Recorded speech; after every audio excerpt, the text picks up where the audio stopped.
જય અલગ ધણી, જય રામાપીર.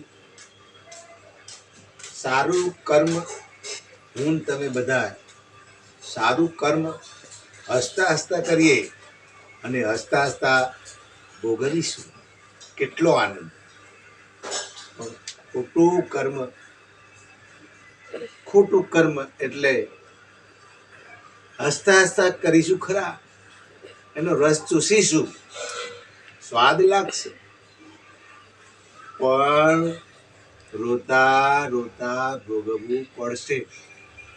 અને સમાજની અંદર, કુટુંબની અંદર, ગામની અંદર, આપણા તમામ એમ કહેવાય કે પરિવારોની અંદર આપણું નામ બદનામ થઈ જશે, મા બાપને પણ કલંક લાગશે.